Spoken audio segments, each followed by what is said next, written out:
దేవుని పరిశుద్ధ నామమునకు మహిమ కలుగును గాక. అలాగే వీక్షిస్తున్న మీ అందరికి కూడా వందనాలు తెలుపుచు వాక్యం ధ్యానించుకుందాం. 123వ కీర్తన 123వ కీర్తన మొదటి 2 వచనములు చదువుకుందాము. ఆకాశమందు ఆసీనుడైనవాడా, నీ తట్టు నా కన్నులెత్తుచున్నాను. దాసుల కన్నులు తమ యజమానుని చేతి తట్టును, దాసి కన్నులు తమ యజమానురాలి చేతి తట్టును చూచుచున్నవి. మన దేవుడైన యెహోవా మనలను రక్షించు వరకు మన కన్నులు ఆయన తట్టు చూచుచున్నవి. చాలా బైబిల్లోని మాటల్ని మనం గమనించినట్లయితే ఎంతవరకు మనము తీసుకుంటున్నాము, అంగీకరిస్తున్నాము అని చూడొచ్చు. ఇక్కడ భక్తుడు రాస్తూ యాత్రా కీర్తన, ఆకాశమందు ఆసీనుడైనవాడా, దేవుడు ఆకాశమందు ఆసీనుడై ఉన్నాడు. హెబ్రీ పత్రికలో చూస్తే దేవుని కుడిపార్శ్వమందు ఆయన సింహాసనాసీనుడై ఉన్నాడని ఉంటుంది. హెబ్రీ పత్రిక 12:2లో చూస్తే, మరి ఇక్కడ కూడా చూసినట్లయితే ఆకాశమందు ఆసీనుడైన వాడా, నీ తట్టు నా కనులెత్తుచున్నాను. దేవుని తట్టు కనులెత్తటానికి ఎంతగా వర్ణించడం మనం చూస్తే, ఆకాశమందు ఆసీనుడైన వాడా, పరలోకమందు అని మనం చెప్పుకుంటున్నాం. అత్యున్నత సింహాసనమై మందు ఆసీనుడైన నా దేవా అని మనం ప్రార్థన చేస్తుంటున్నాం. ఇక్కడ భక్తుడు దేవునికి మొరపెడుతూ ఆయన చూపు ఆధ్యాత్మిక జీవితంలో దేవుని తట్టు ఎత్తి ప్రార్థించడం మనం చూస్తుంటున్నాం. ఆకాశమందు ఆసీనుడైన వాడా, మనము 66వ యెషయా గ్రంథము 66వ అధ్యాయము మొదటి వచనంలో కూడా మనము ఒక మాటను చూద్దాం. యెషయా గ్రంథము 66వ అధ్యాయము మొదటి వచనం. యెహోవా ఇలాగు ఆజ్ఞ ఇచ్చుచున్నాడు, ఆకాశము నా సింహాసనము, భూమి నా పాదపీఠము. ఆకాశము నా సింహాసనం. ఇక్కడ మనం చూస్తే ఆకాశమందు ఆసీనుడైన వాడా అని భక్తుడు ప్రార్థించడము చూస్తుంటున్నాము. మనము యెషయా గ్రంథంలో కూడా చూసినట్లయితే దేవాతి దేవుని యొక్క వాక్కు ఏమని సెలవిచ్చుచున్నదంటే, ఆకాశము నా సింహాసనము, భూమి నా పాదపీఠము. ఆకాశము దేవుని యొక్క సింహాసనం, అత్యున్నతమైన సింహాసనమందు ఆసీనుడై ఉండి నిత్యము నిరంతరము ఆయన దృష్టి మనపై నిలుపుచున్నది. ఎందుకంటే సర్వ సృష్టికర్త గనక, సృష్టికర్త అయిన దేవాతి దేవుడు ఎల్లవేళలా సృష్టి కార్యక్రమములను, ఆయన పోలికలో ఉన్న మానవులమైన మనల్ని, మనకున్న ప్రతి అవసరతను ఎల్లప్పుడూ ఆయన చూచుచున్నాడు. ఆయన ఆకాశమందు ఆసీనుడై ఉన్నాడు. మనం హెబ్రీ పత్రికలో చూస్తే దేవుని కుడి పార్శ్వమందు ఆసీనుడైన వాడు అని మనం అక్కడ చూస్తాం హెబ్రీలో. మరి ఇక్కడ యెషయా గ్రంథంలో చూస్తే ఆకాశము నా సింహాసనము, భూమి నా పాదపీఠం. దేవుని పాదపీఠం దగ్గర నీవు నేను మనం అందరం ఉన్నాం. ఆకాశం వచ్చేసి ఆయన సింహాసనము, పరలోకము అత్యున్నతమైన సింహాసనం అందు ఆసీనుడైన దేవాతి దేవుడు. అందుకే ఇక్కడ కీర్తనకారుడు 123వ కీర్తనలో మనం చూస్తే, ఆకాశమందు ఆసీనుడైన వాడా, నిరంతరము నిత్యము ఆయన ఆసీనుడై ఉన్నాడే కానీ సర్వాంతర్యామి అయి ఉన్నాడు. ఆయన ఒకే స్థలమందు ఉండే దేవుడు కాదు, ఒకేసారి అన్ని స్థలములందును అందరి పైనను తన దృష్టి నిలిపే దేవుడై ఉంటున్నాడు. కనుకనే ఆయనను సర్వాంతర్యామి అని కూడా అంటాం. ఆకాశమందు ఆసీనుడ అయినవాడా, నీ తట్టు నా కనులెత్తుచున్నాం. ఈరోజు మన అంశం, నీ తట్టు నా కనులెత్తుచున్నాను. దేవుని తట్టు మన కన్నులెత్తాలి. ఒక రకంగా చూస్తే మన కన్నులు ఇహలోకానికి ఆకర్షితమైపోయి ఉంటాయి. ఎన్నో రకాలుగా మనము బయటకు దిగినామంటే, లేదా బయట నడుస్తున్నామంటే, లేదా ప్రయాణాలు చేస్తున్నామంటే అనేకులు మనకు తటస్థిస్తూ ఉంటారు. ఒక్కొక్కరి దగ్గర ఒక్కొక్కటి మనం ఆకర్షితులమైపోతుంటాము. మన చూపు మనుషులకు కానీ, ఈ లోక ప్రకృతికి కానీ ఆకర్షితమైపోతుంటుంది. మనం వెళ్తున్నప్పుడే కానీ, బస్సు ఎక్కుతున్నప్పుడే కానీ, ప్రయాణాలు చేస్తున్నప్పుడే కానీ, ఎవరితో అయినా మాట్లాడుతున్నప్పుడే కానీ మన చూపులు మాత్రము అంతటిని చుట్టుముట్టేసేలాగా ఉంటుంటవి. మన ఏ ఏరియాలలో అయితే ఉన్నామో అవన్నింటినీ చూడకనే చూసినట్లుగా చూసేస్తుంటాం. అయితే భక్తుడైతే అంటున్నాడు, నీ తట్టు నా కన్నులు ఎత్తుచున్నాము. మరి మనం ఎటు కన్నులు ఎత్తుతాం? ఒక్క ఐటెం కొనాలని షాప్కి వెళ్తే 100 చూస్తాం. ఒక్కటి కొనాలనుకున్న వాళ్ళం 10 కొనుక్కొని వస్తాం. అంటే మన చూపు, మన ఆకర్షణీయత ఈ లోకంలో ఉంది. మనకు కావలసిన వాటి పైన ఉంది. మనకి ఏం కావాలో దాన్ని ఎక్కువగా ఆకర్షించుకుంటూ, అది చూస్తూ దానిలోనే నిమగ్నం అయిపోయి ఉంటాం. కానీ ఇక్కడైతే మరి మనం చూసినట్లయితే, నీ తట్టు ఆకాశమందు ఆసీనుడవైన వాడా, నీ తట్టు నా కన్నులెత్తుచున్నాను. దేవుని తట్టు కన్నులెత్తడం. మనం ఎక్కడ చూస్తున్నాం?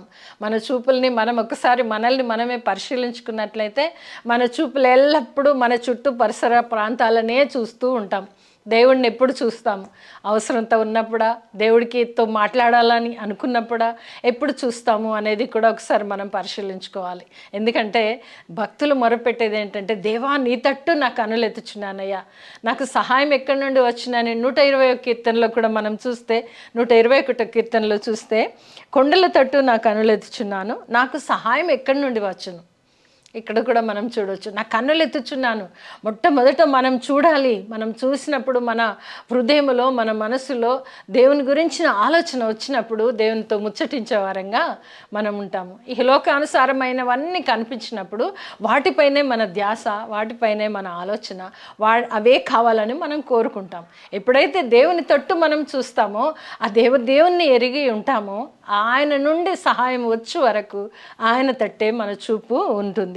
అలా అని ఈ లోకంలో మనం చూడకుండా అందులముగా తిరగాలి అని కాదు. అందులు కూడా దేవుణ్ణి చూస్తూ వారు అయినప్పటికీ కూడా దేవుని కొరకు తహతహలాడే ప్రజలు ఉంటారు. ఈ లోకంలో అన్నీ గమనిస్తూ వారంతటా వారు నడిపింపబడుతూ నడుస్తూ దేవుణ్ణి ఎరిగిన బిడ్డలు కూడా ఉన్నారు. కొండల తట్టు నా కన్నులెత్తుచున్నాను, నాకు సహాయము ఎక్కడి నుండి వచ్చును? Question mark. యెహోవా వల్లనే నాకు సహాయం కలుగును. కిందనే ఆన్సర్. మనం 121 కీర్తనలో చూస్తే, కొండల తట్టు నా కన్నులు ఎత్తుచున్నాను. కొండలే కాదు, కానీ సహాయం ఎక్కడి నుండి వచ్చిందంటే, కొండలకు పైనున్నటువంటి వాడు, ఆకాశమందు ఆసీనుడైనటువంటి ఆ దేవుని నుండి నాకు సహాయం వచ్చును. ఇక్కడే ఒక లైన్లో చూస్తే, కొండల తట్టు నా కన్నులు ఎత్తుచున్నాను, నాకు సహాయం ఎక్కడి నుండి వస్తుంది అని ఆశ్చర్యపడిన మరుక్షణంలోనే, యెహోవా వలనే నీకు సహాయం కలుగును. మన దేవాతి దేవుని వలనే మనకు సహాయము కలుగుచున్నది, దొరుకుచున్నది. అనుభవిస్తూ కూడా మరి కన్నులు ఎక్కడ పెడుతున్నాము, ఎక్కడ చూస్తున్నాము, ఏం చేస్తున్నాము, ఎలాంటి విచిత్రమైన వాటిని చూస్తూ వాటిలోనే టైంపాస్ చేస్తూ కాలం గడుపుతున్నామా, ఎలా ఉన్నాం? ఇక్కడ మనం చూసినట్లయితే, యెహోవా వలనే నాకు సహాయము కలుగును. ఎందు గురించి అంటే, ఆయన భూమి ఆకాశములను సృజించిన వాడు కనుక సృష్టికర్త వలనే నాకు సహాయము దొరుకును అని వాక్యం సెలవిస్తున్నది. ఆ వాక్యాన్ని నీవు నేను అన్వయించుకొని మన ఆపద సమయంలోనే కానీ, కష్ట సమయంలోనే కానీ, ప్రతి విషయమందు దేవుణ్ణి చూస్తూ ఆ దేవుని నుండి సహాయం దొరుకుతుందన్న విశ్వాసం కలిగి ఉంటే, నీ విశ్వాసమే నిన్ను స్వస్థపరచును అనే మాటను మన జీవితంలో నెరవేర్చుకుంటాం. మన విశ్వాసము దేనిపైన ఉందో అది మనకు దొరుకుతుంది అని విశ్వసించాలి. అంతేకాదు, ఆయన నీ పాదమును తొట్టిల్లనియడు, నిన్ను కాపాడువాడు కునుకడు, ఇశ్రాయేల్ని కాపాడువాడు కునుకడు, నిద్రపోడు అని మనము పెదవుల నుండి చెప్తామేమో కానీ, హృదయాంతరంగంలో నుండి మనము ఎప్పుడైతే గమనించి ఆలోచించి దేవునిపై ఆనుకొని ఉంటామో, నిజంగానే నన్ను కాపాడువాడు కునుకడు, నిద్రపోడు అను రీతిగా ఉంటుంది. ఎందుకు కాపాడువాడు కునుకడు, నిద్రపోడు అని మనం ఆలోచిస్తే, ఆయన భూమి ఆకాశములను సృజించిన సృష్టికర్త, నన్ను సృజించిన సృష్టికర్త కనుక, సృష్టికర్త యొక్క కనుదృష్టి లోకమందంతటా కూడా సంచారము చేయుచూ ఉంటుంది. కనుక ఆయన నిన్ను కాపాడువాడు కునుకడు, ఇశ్రాయేల్ను కాపాడువాడు కునుకడు, నిద్రపోడు, యెహోవాయే నిన్ను కాపాడును అని మనము వాక్యం చూస్తున్నాం. మరలా 123వ కీర్తనలో కనుక మనం చూసినట్లయితే, ఆకాశమందు ఆసీనుడైన వాడా, నీ తట్టు నా కన్నులు ఎత్తుచున్నాను. మరలా మనం కూడా అత్యున్నత సింహాసనమందు పరలోకమందు ఆసీనుడైనటువంటి ఆ దేవాతి దేవుని తట్టు నా కన్నులు ఎప్పుడైతే ఎత్తుతామో, ఆయన కనుదృష్టి మనపై ఉంటూ మనల్ని లోకములో నడిపించే దేవుడిగా మనకు ఉంటాడు. అలాగే చూస్తే 25వ కీర్తనలో కూడా ఒక మాటను చదువుకుందాము. 25వ కీర్తన 15వ వచనం. 25వ కీర్తన 15వ వచనం. నా కనుదృష్టి ఎల్లప్పుడూ యెహోవా వైపునకే తిరిగి ఉన్నది. ఆయన నా పాదములను వలలో నుండి విడిపించును.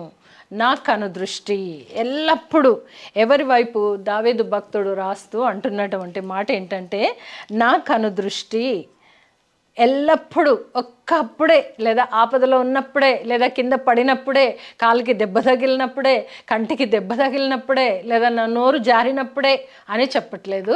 కానీ ఎల్లప్పుడూ ఆయన ఏమంటున్నాడు? నా కనుదృష్టి ఎల్లప్పుడూ యెహోవా వైపునకే తిరిగి ఉన్నది. మరి మన కనుదృష్టి ఎలా ఉంది? భక్తుడైతే చెప్తున్నాడు, ఎల్లప్పుడూ నా కనుదృష్టి దేవుని పైన ఉంది.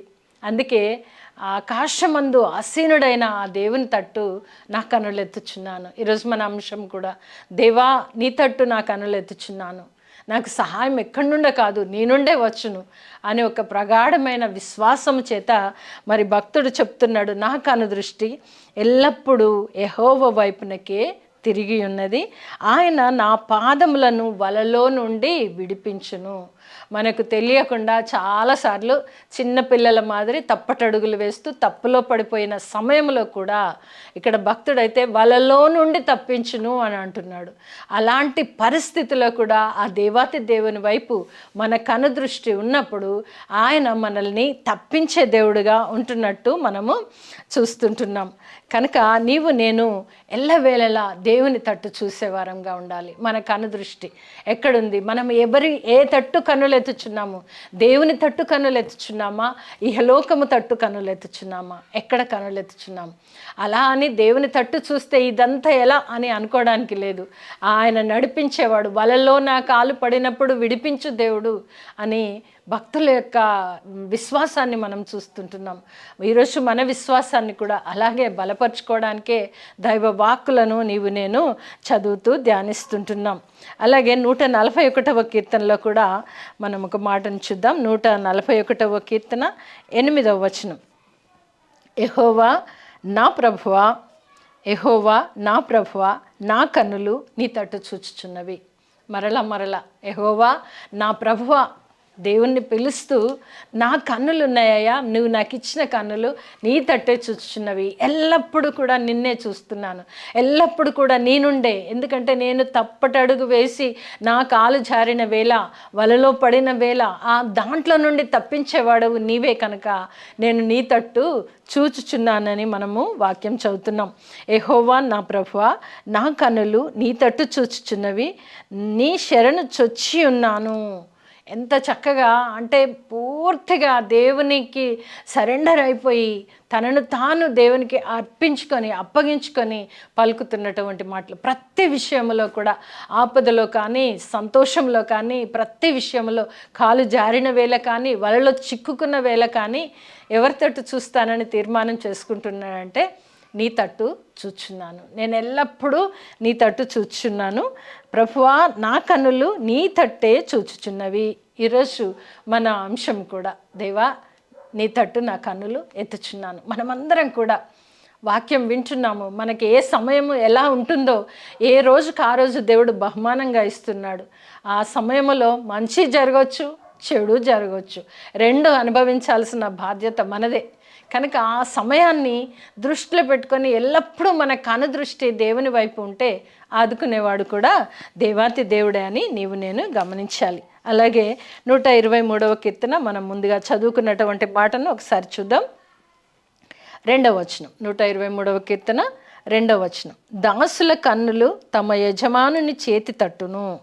దాసుల కన్నులు తమ యజమానుని చేతి తట్టును. ఇవన్నీ చెప్పిన తర్వాత మనకి ఈ లోకంలో నిజంగా జరిగేది మనకు అర్థమైనా అవ్వకపోయినా ఇది అయితే అర్థమవుతుందని 2వ వచనాన్ని మన కొరకు పెట్టబడింది. ఏమని అనంటే, దాసుల కన్నులు తమ యజమానుని చేతి తట్టును. మనకి చాలా అందరికీ కూడా చాలా అనుభవాలతో కూడినటువంటిది. కొన్నిసార్లు అవసరం ఉన్నప్పుడు నాకు తప్పకుండా వారు సహాయం చేస్తారు అనుకొని వెళ్ళి అడిగి, లేదా డబ్బులే కావచ్చు, ఏదైనా కావచ్చు, సహాయం కొరకు ఎవరి దగ్గరకో మీకు నమ్మకమైన వ్యక్తి దగ్గరికి వెళ్ళి మాట్లాడిన తర్వాత ఇప్పుడే వస్తానని తన లోపలికి వెళ్ళి వస్తున్నప్పుడు తప్పకుండా దాసుడు అనగానే ఇంకేదో అనుకోకండి, ప్రతి గొప్ప ఉద్యోగస్తుడైనా కూడా ఆ ఉద్యోగస్తునికి ఒక దాసుడు ఉంటాడు, ఆయనకు మరొక దాసుడు, ఆయనకు మరొక దాసుడు, అన్నిటికీ యజమానుడు మన దైవదేవుడు. కనుక ఈ దాసుడు ఎప్పుడైతే లోపల నుండి బయటకు వస్తుంటాడో ఈ దాసుని యొక్క కనుదృష్టి ఎక్కడ ఉంటుందంటే ఆయన చేతులపైనే. నాకేమి ఇస్తాడో, నేను అడిగింది ఇస్తున్నాడా లేదా, నేను అడిగింది తెస్తున్నాడా లేదా. ఈ లోకానుసారంగా మనం అందరము చేస్తుంటాం. ఎప్పుడో ఒకప్పుడు దేవుని నుండి ప్రార్థన చేస్తే కూడా దేవుడు నా ప్రార్థన విని జవాబు ఇస్తాడా లేదా అని కూడా మనము చూసే సందర్భాలు ఎలా ఉంటాయో, దేవుని నుండి అర్థం కానట్లయితే యజమానునికి దాసునికి ఇక్కడ ఉన్నటువంటిది అందరికీ తెలుసు. కాబట్టి ఇక్కడ చెప్పడం చూస్తుంటున్నాం, దాసుల కన్నులు తమ యజమానుని చేతి తట్టును. చేతిని చూస్తాం, చేతి గట్టిగా పట్టుకున్నారా, ఊరికే వస్తున్నారా, ఎలా వస్తున్నారు అనేది చూస్తాం. అంతేకాకుండా దాసి కన్నులు, యజమానుడు దాసుడు గురించి చెప్తే యజమానురాలు అలాగే దాసి ఇద్దరి గురించి, ఆడ మగ ఇద్దరిని కూడా చూపించడం చూస్తున్నాం. దాసి కన్నులు తన యజమానురాలి చేతి తట్టును చూచినట్లు. అంటే ఇక్కడ చూస్తే ఇంట్లో పని చేసే వాళ్ళే అనుకోవచ్చు. తప్పకుండా వాళ్ళు వెళ్తున్నప్పుడు అమ్మ వెళ్తున్నాను అంటారు. వెళ్తున్నాను అనగానే సరేలే తీసుకెళ్ళు అని మనం ఏదో ఒకటి ఇవ్వడము తీసుకోవడము ఇవి రెండు జరుగుతుంటాయి. వెళ్తున్నాను అన్నప్పుడు తన చేతి పైన చూపు ఉంటుంది, తప్పకుండా చూస్తారు. ఏమన్నా ఇస్తారా, ఊరికే పంపిస్తారా, ఏది లేకపోయినా చెత్త పడేసిపోమని కూడా ఇవ్వచ్చు. అలాంటిది కూడా జరుగుతుంటుంది. కనుకనే ఇవి రెండు చెప్పడం మనం చూస్తుంటున్నాము. దాసుల కన్నులు తమ యజమానుని చేతి తట్టును, దాసి కన్నులు తన యజమానురాలి చేతి తట్టును చూచునట్లు. ఇది చాలా ప్రాముఖ్యమైనటువంటి మాట. మన దేవుడైన యెహోవా మనలను కరుణించు వరకు మన కన్నులు ఆయన తట్టు చూచుచున్నవి. ఇది కావాల్సినటువంటిది. అంతటికీ సారాంశం ఏంటంటే ఇక్కడ మనకు దొరుకుతున్నది. నాకు సహాయం ఎక్కడి నుండి వచ్చును అని అంటే 121వ కీర్తనలో మనము చూసాము, దేవుని వలనే సహాయము కలుగును అని. ఇక్కడ చూసినట్లయితే దాసుడిని, యజమానుడిని, యజమానురాల్ని, దాసిని, రెండింటిని ఇద్దరిని చూపించి మరి ఇక్కడ చెప్తున్న మాట ఏంటంటే మన దేవుడైన యెహోవా మనలను కరుణించు వరకు మన కన్నులు ఆయన తట్టు చూచుచున్నవి. ఈ విశ్వాసము మనలో ఉండాలి. నిన్ను సృజించిన సృష్టికర్త భూమ్యాకాశములను సృజించాడు, సర్వాన్ని ఏలుతున్న సర్వాంతర్యామి అయిన దేవుని తట్టు నా కన్నులు ఉండాలి. అప్పుడు మనకు వాక్యము మన దేవుడైన యెహోవా మనలను కరుణించు వరకు అంటే కొంత ఓపిక అనేది అవసరము, కొంత దీర్ఘశాంతం అనేది అవసరము. కొన్ని ప్రార్థనలకి వెంటనే ప్రతిఫలం దొరుకుతుంది, వెంటనే జవాబు వస్తుంది. కొన్ని ప్రార్థనలకు కొంత కాలము పట్టొచ్చు. కనుక దాని కొరకు మనము వేచి ఉండాలి. దేవుడు మనలను కరుణించు వరకు మన కన్నులు ఆయన తట్టు చూచుచున్నవి. దేవుడు కరుణించు వరకు, అది శాంక్షన్ అవ్వ వరకు అని కూడా ఎదురు చూస్తుంటాం కదా.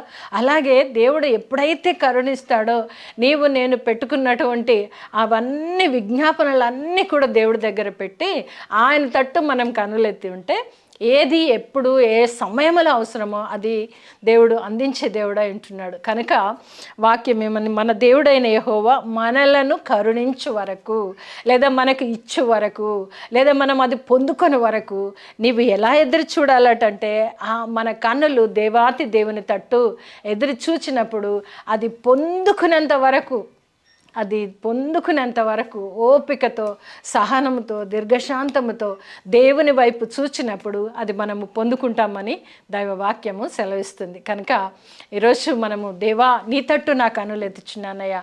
ప్రతి విషయంలో దావీదు భక్తుడైతే అంటున్నాడు, నా కనుదృష్టి ఎల్లప్పుడూ నీ పైననే ఉన్నది, ఎల్లప్పుడూ నీ పైననే ఉన్నది అని చెప్పడం మనము చూస్తుంటున్నాం. కనుక నీవు నేను కూడా దేవుని తట్టు మన కనుదృష్టి మళ్ళించాలి.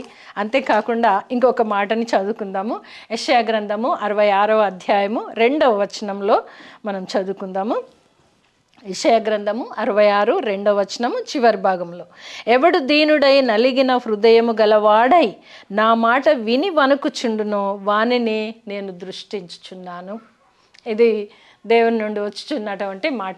మనము దేవుని తట్టు మనం కన్నులెత్తి కరుణించు వరకు ఓపికతో, సహనముతో, దీర్ఘశాంతముతో దేవుని వైపు ఎప్పుడైతే చూస్తామో, ఇక్కడ మనకు దేవుడు సెలవిచ్చిన మాట ఏంటంటే, ఎవడైతే దీనుడై దీనాతి దీనము కలిగి నలిగిన హృదయం గలవాడై నా మాటకు విని వణుకుచుండును. చాలా చాలా విషయాలు ఉన్నాయి ఇందులో. దీనత్వము కలిగి ఉండాలి, నలిగిన హృదయము కలిగి ఉండాలి, దేవుని మాటను వినాలి. 3 విషయాలు.